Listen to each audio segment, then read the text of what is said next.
Yeah, my name is Jakob Kolster. I'm regional director in the African Development Bank, responsible for Tunisia, Libya, and Egypt, and have been participating in this very interesting conference about finance in the Mediterranean area, in particular inspired, of course, by the developments in the North Africa, Middle East region over these past 12 months, where countries have gone through revolutions, upheavals, overthrow of dictators who've been there for up to 35, 40 years in the case of Libya.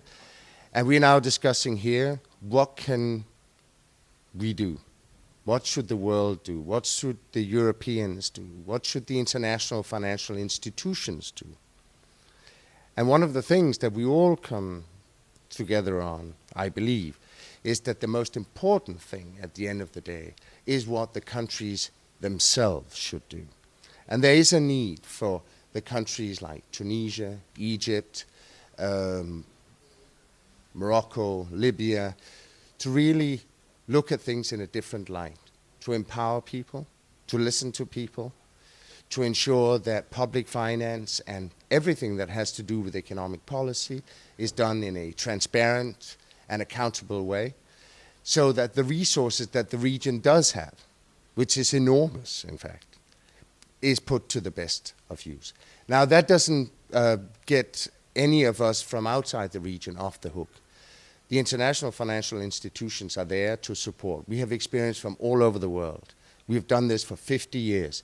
We have something to bring to bear, both in terms of financing, but also, and most importantly, in terms of knowledge. And that we are ready to deliver. Europe has something to deliver, and they should deliver it. The most important thing Europe can do to North Africa and the Middle East, that is a group of countries that are willing to get into the world economy, into the world society, is to open up and accept the exports that these countries can deliver. And there Europe has still a way to go, particularly on the agricultural side.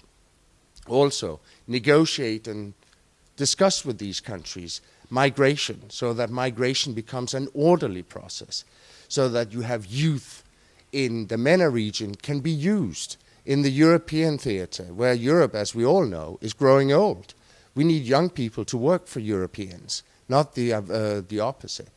We need a new global order that accepts that economic development and social well-being for the people in the Arab world is now at the forefront, and that the strategic, political, if you want, importance that the region has had, for obvious reasons, for the past 50 years, must begin to be but one consideration.